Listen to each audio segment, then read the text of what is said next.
Hola jóvenes, vamos a resolver un problema de suma de vectores para que, bueno, ya con este ejemplo pueden completar su tarea que les dejé.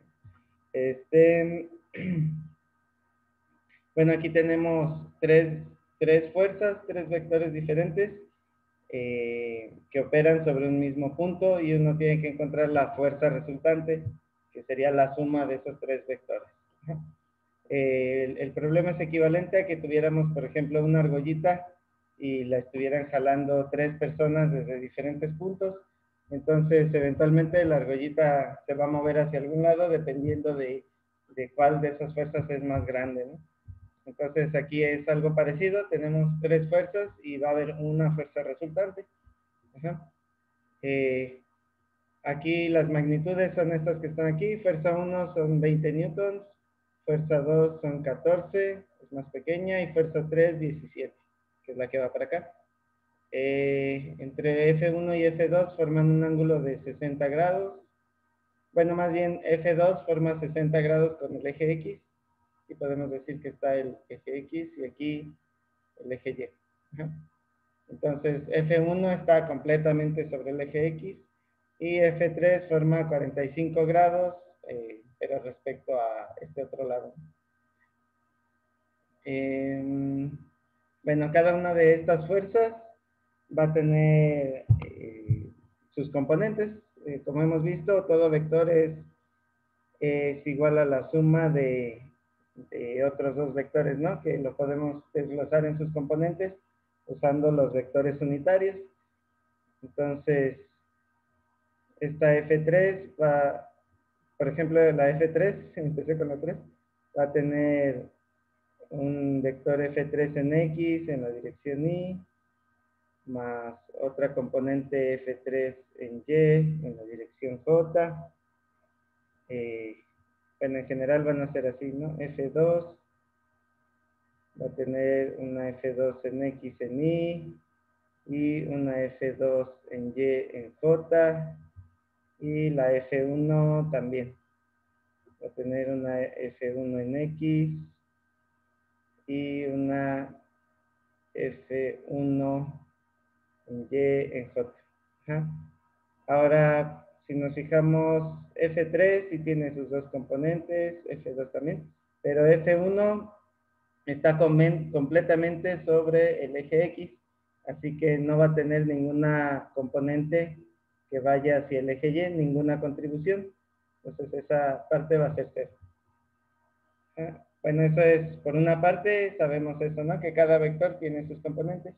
También sabemos que el vector resultante que nosotros estamos buscando tiene también sus componentes, que es una fuerza resultante en X dirigida en Y, y tiene también una componente en X, que sería la fuerza resultante, perdón, una componente en Y, que sería la fuerza resultante en Y, en la dirección J.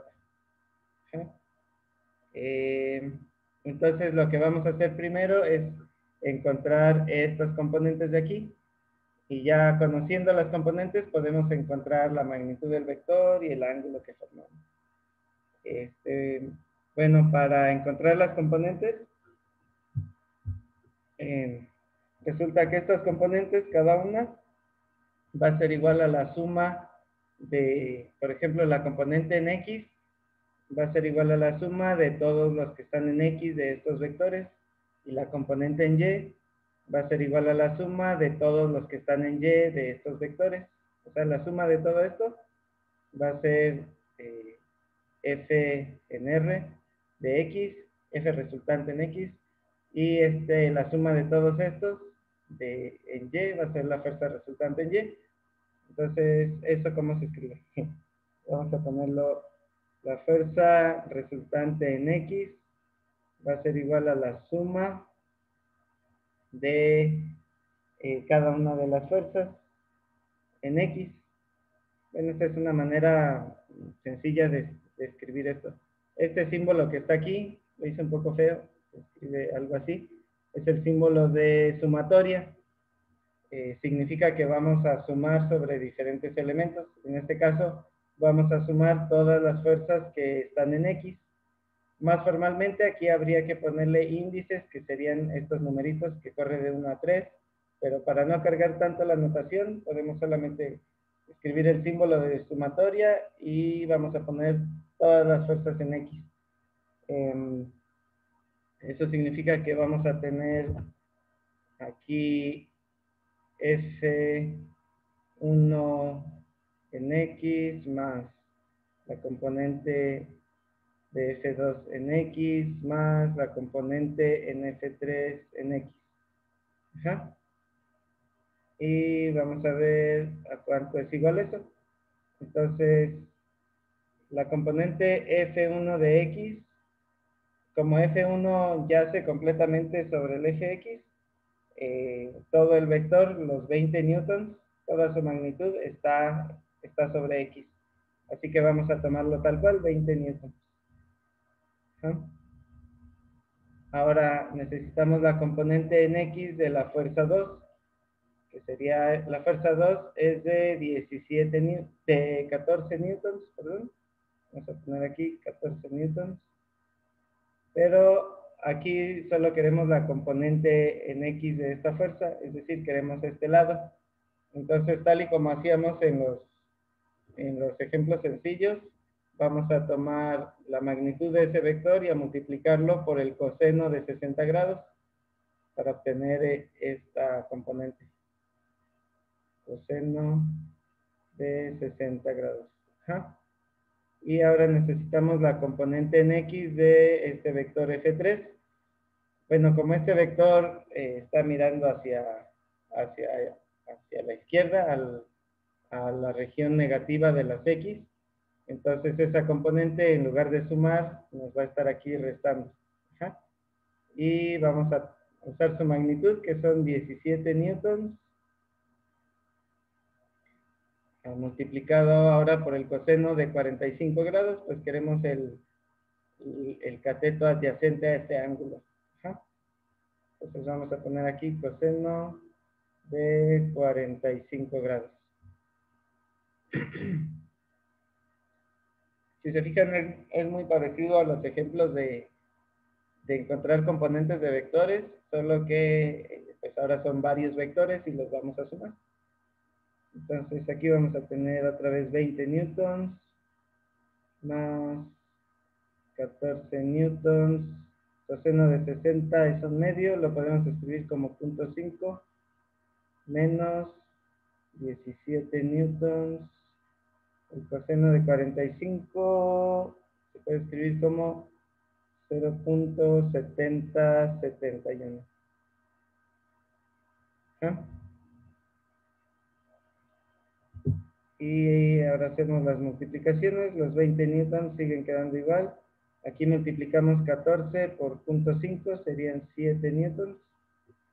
Menos, y aquí multiplicamos 17 por 0.7071. Eso son 12 newtons. Ajá.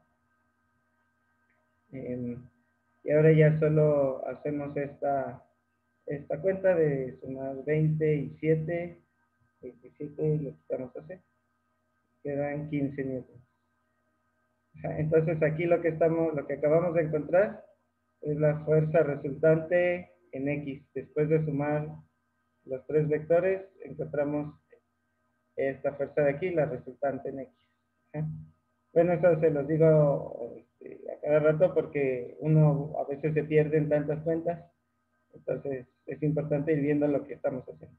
Ahora vamos a hacer lo mismo, bueno, algo similar para encontrar la fuerza resultante en Y. Entonces tenemos que la fuerza resultante en Y es igual a la sumatoria de todas las fuerzas que están en Y, de todas las componentes en Y. Eso va a ser igual, bueno, tendríamos en general la fuerza 1 en Y, pero si recuerdan, la fuerza 1 yace completamente sobre el eje X, entonces esta va a ser 0. Vamos a poner la contribución de la fuerza 2 en Y, más la contribución de la fuerza 3 en Y. Ajá. Aquí, aquí las dos son positivas en este caso porque estas dos fuerzas están hacia arriba, una a la izquierda y otra a la derecha, pero las dos van hacia arriba, significa que están en la región positiva del eje Y. Ajá. Entonces, todas esas van a ser positivas. Y entonces vamos a tener aquí, esto es igual a la magnitud de la fuerza 2, que son, vamos a ver cuánto es, 14 newtons, y su ángulo son 60 grados. Ajá. Entonces vamos a tener aquí 14 newtons, que es la magnitud del vector. Ahora en lugar de la función coseno, voy a usar la función seno, porque ahora quiero el cateto opuesto al ángulo, ¿no? Seno de 60 grados. Y la otra fuerza, la fuerza 3, es de 17 newtons. Y era de 45 grados el ángulo, entonces vamos a calcular aquí seno de 45 grados. Bueno, en 45 grados, la función seno y coseno son iguales. Entonces aquí va a ser 14 newtons, el seno de 60 grados. Esto ya lo tengo por aquí. Son 0.866 más 17 newtons. El seno de 45 grados es el mismo que el coseno, justo en ese ángulo, valen lo mismo. Sería 0.7071. Y ya solo tenemos que hacer las multiplicaciones de aquí 14 por 0.866. Y eso da 12, no sé, por aquí lo tengo, 12.124 newtons. Más, aquí multiplicamos 17 por 0.7071. Y eso da otra vez 12 newtons. Entonces estos son 24.124 newtons. Ajá. Y esa es la fuerza resultante en Y. Entonces ya encontramos la resultante en X y la resultante en Y. Ahora lo que seguiría, ya que las conocemos, es calcular la magnitud del vector. Si recuerdan, para encontrar la magnitud del vector, usábamos esta fórmula que proviene del teorema de Pitágoras, ¿no? Entonces la fuerza resultante, su magnitud, ponemos estas barritas de norma que significan la magnitud del vector, es igual a la raíz de cada una de las componentes elevada al cuadrado, ¿cierto? Entonces es la fuerza resultante en X al cuadrado más la fuerza resultante en Y al cuadrado, ¿sí? Y esto es igual a la fuerza en X al cuadrado, me parece que nos dio 15, el resultado en X, 15 newtons. Ajá.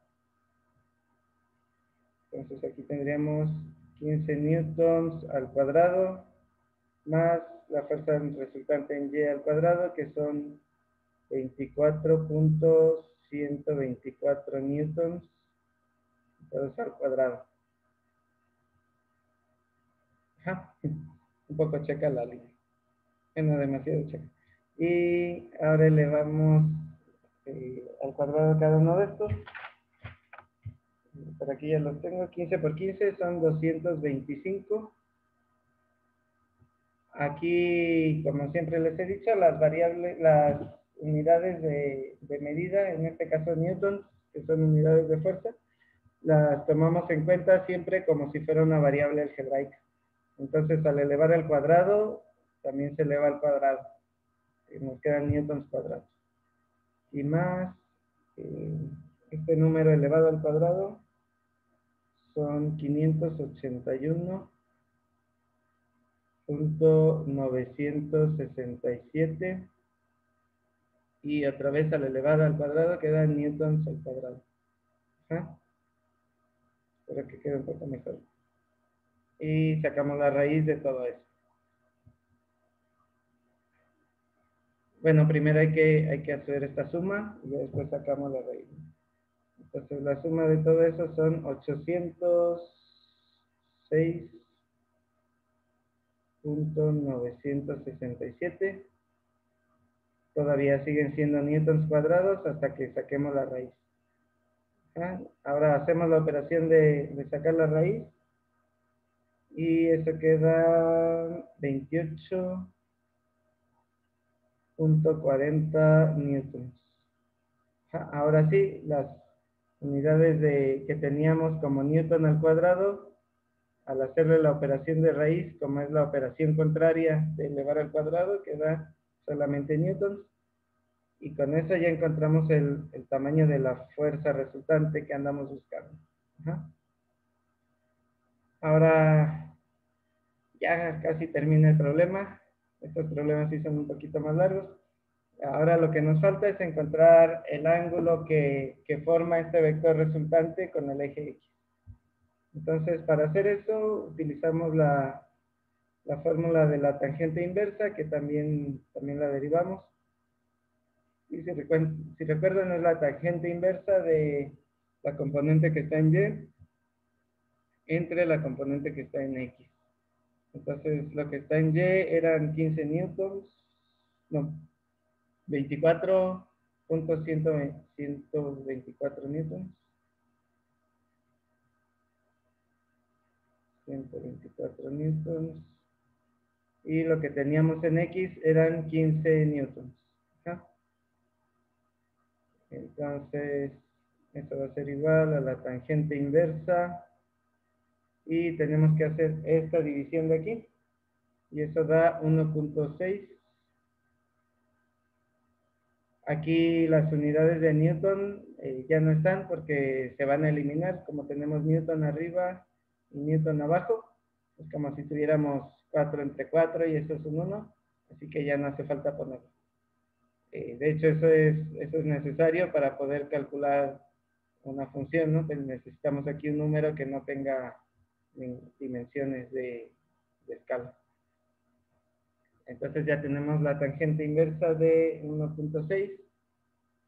Y bueno, al hacer aquí con su calculadora tangente inversa, obtienen 57.99 grados.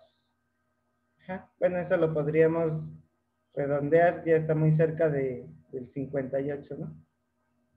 Redondear a 58 grados. Entonces, bueno, aquí en este tipo de problemas siempre es muy bueno hacer un dibujo al final de cómo es la fuerza que encontramos. Ajá. Entonces es una fuerza que está dirigida a 58 grados, casi 60, por aquí. Y su magnitud es de 28 newtons. ¿Eh? 28 newtons.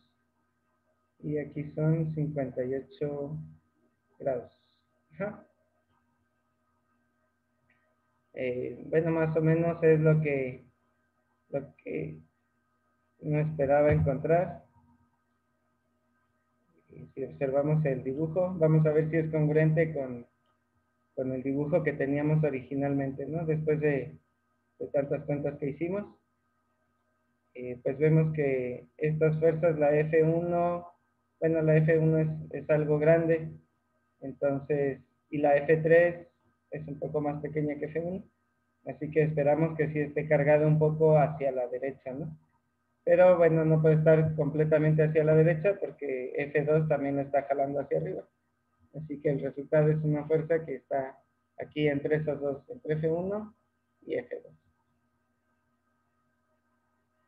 Muy bien. Pues ese problema ahí termina. Sí están un poquito larguitos, pero haciendo las cuentas con cuidado, pues no hay mucho problema.